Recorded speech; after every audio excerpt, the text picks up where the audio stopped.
My name's Guapdad 4000.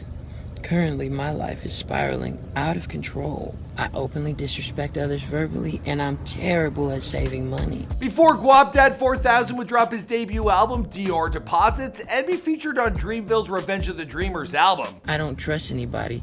I don't even tell myself secrets. I think everybody is the police, and I'm drinking way too much Hennessy. But I can't stop watching anime, and I'm also addicted to sex. So that's good. Before Guapdad would collab with Chance the Rapper, J. Cole, E40, G-Eazy, Tory Lanez, Black, Denzel Curry, and more. Before he would lose a bet with Drake during the NBA Finals in 2019. Because he doing $30,000, $50,000 bets. Yeah. And I'm not gonna do that. I just started rapping. Yeah. So I ain't finna do that. So I just thought of some radical shit and he agreed. Before he would get into a fight with Russ, and the two would go back and forth online about what truly happened. You got random buff African trying to fight me. Your security really hurt my leg, and like, I ain't gonna lie, when you snaked me, that hurt me. And before Guapdad would have the best do-rags in the game. Your line wanna go straight in the middle. This right here is like your chakra, right here. It's your do-rag chakra. You want to be completely aligned with the energies radiating from your spine. Guapdad 4000 has had a long road to fame. Now today he is friends with some of the biggest rappers in the game and is one of the hottest new acts. But he came from a household where both his parents, they were barely out of middle school when they had him, and they were both in and out of jail. Now Guapdad, he turned to scamming to provide for his family, and he ended up becoming popular online because of his hilarious personality. The raps, they came next, and his talent was put on full display for the world.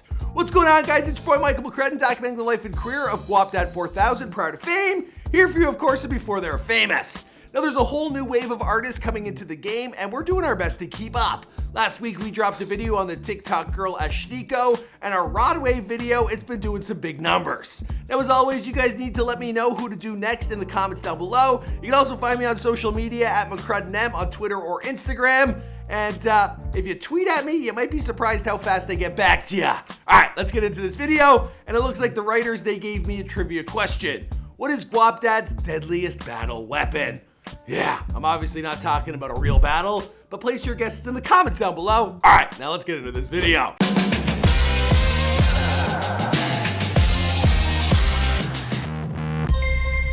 Hey, be sure to subscribe and hit that bell. Boom!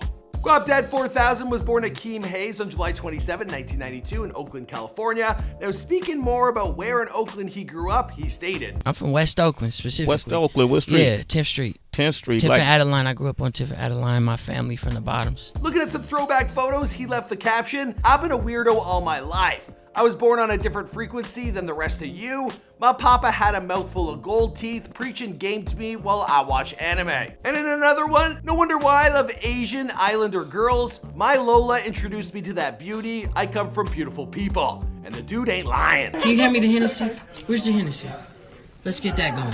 Guapdad has Filipino and black ancestry, but he struggled with his identity early on. He told Revolt, in my first early years, I really didn't even identify as black. I didn't have no connection to like my black side. It was like a culture shock coming into like maturity, dealing with like all the shit that goes on in the world, especially like racism, bigotry, and things of that nature. Just against black people as a whole. And then on the opposite, dealing with the sort of inbred hatred for darker skin complexions in the Filipino world. It's also a thing that I had to deal with, so it was crazy for me to find like love for my own self. He ended it by saying, it's cool, I love Filipino women. Now young Akeem, he attended Martin Luther King Middle School. Then he bounced around during his junior and senior years between a few different schools. Partially at Cole, then I went to KIP, that took over Low.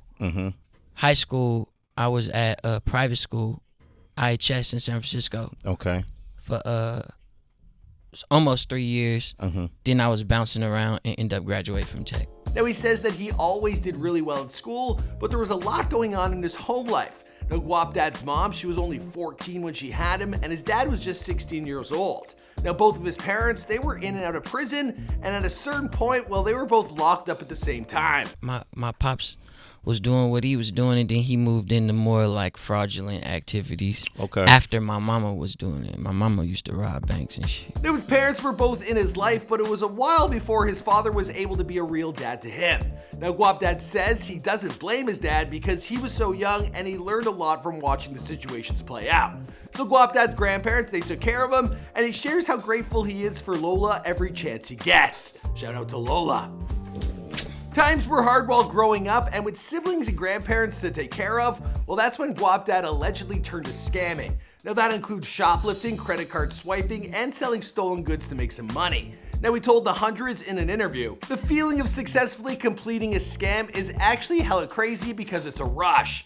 You feel like you're f***ing Danny Ocean. Ocean's 11, baby. We to the top. He even talks about it a lot in his music. In fact, he's even posted a photo to Instagram where he left the caption, lead singer Adam Scamvine of the popular hit-making band Scamroon 5. He said in another interview, I started scamming out of necessity. Nobody wakes up and says, I'm finna scam a million people. Those people are usually evil. I'm not an evil dude, but I'm not a hero. I'm an anti-hero. But all this rap stuff, it could have never happened because the dude, he almost got into the pimp game. You know how girls work in the Bay, especially like hoes, they just thought I was pimping, so they're like, all right, I'm finna pay you. And then I didn't really want to be a pimp because I'm too lazy for that, and I don't care enough.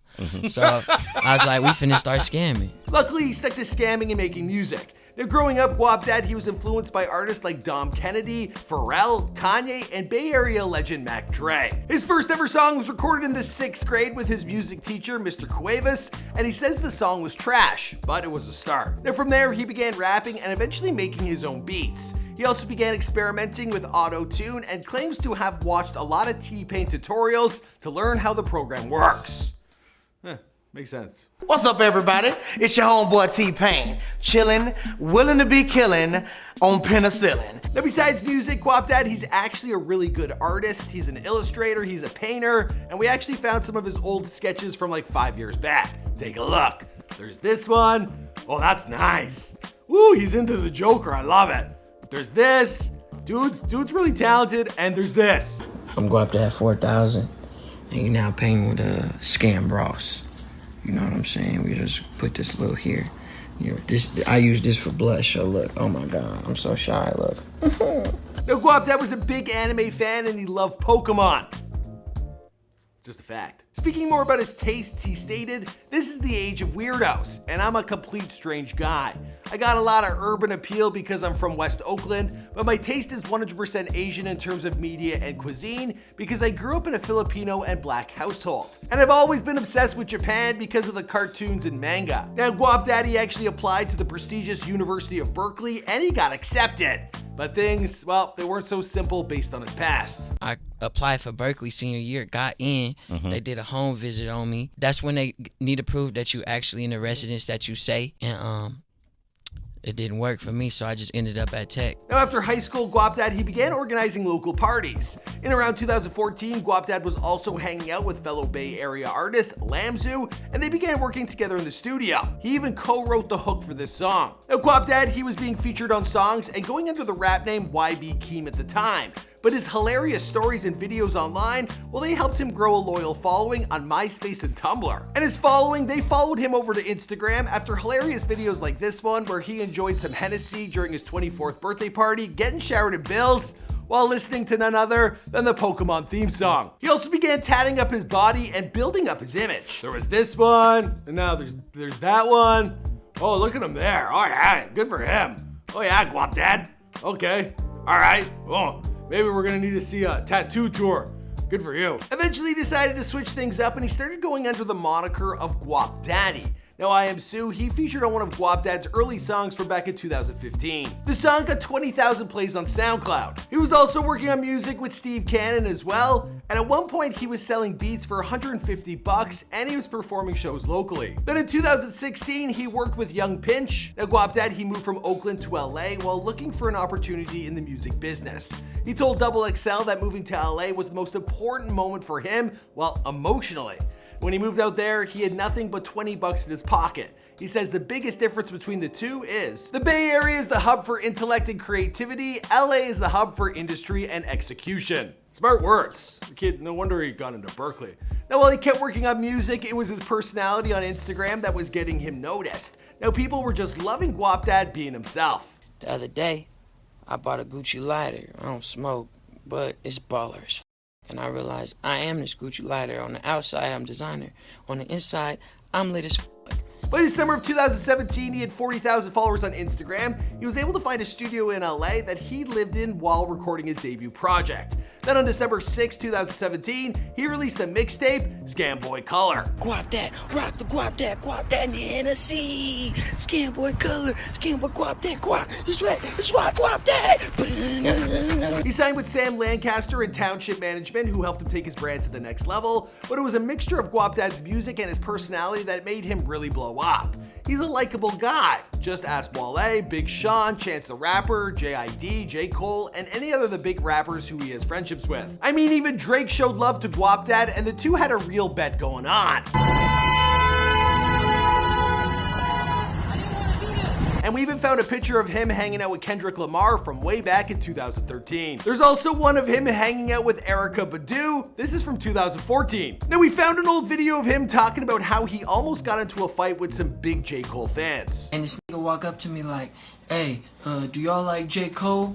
And I said, personally, nobody else with you like that over here, specifically in my group. That's yoked up on me like a bodybuilder. He didn't even yoke up like this. He said like this with the British arms. But who would have thought that years later, those same J. Cole fans would help take Guapdad's career to the next level? Now, one of the biggest breaks for Guapdad came from one of those relationships when he was invited by J. Cole to the Dreamville session in Atlanta. This consisted of the best rappers and producers in the game gathered in one isolated place together with the goal of making a joint mixtape together. Now, Guapdad, he was able to secure spots on 3 songs, making him one of the most featured artists on the project. While recording the hook song for the standout song Costa Rica, Guapdad told Revolt that he was super drunk. I was looking at my Instagram and SoundCloud analytics. It tells you where Dudes is at. I'm like, whoa, I got fans in Costa Rica, but I sung it how I sung the hook. Then it was over. When talking about the whole process in an interview with Guapdad 4000, he said, "It was life-changing, the best musical learning experience ever." The album went #1 in the country and also went platinum. Now Guapdad, he also kept releasing singles to build his buzz. He dropped Flossin', Scammin', First Things First, Prada Process, and Gucci Pajamas with Chance the Rapper and Charlie Wilson. On October 25th of 2019, he released his debut album, Dior Deposits, and the album including some big features from Chance, Tory Lanez, Black, G-Eazy, Buddy, E40, and more. You also shouldn't test him at a Yu-Gi-Oh battle, because he has multiple Blue-Eye White Dragon Yu-Gi-Oh cards. And there you have Guapdad's deadliest weapon of all. But as for the rest of the story, well, I'm sweating my balls off, so we're gonna wrap this one up here. This is Before They Were Famous. My name is Michael McCrudden. We bring you all sorts of celebrity bios. We do a lot of rappers here on this channel, but we talk about A-listers, we talk about models, we talk about everybody. So let us know who's next in the comments down below. I'll see you guys in another video. Boom! Oh, I'm sweaty. I need a do-rag.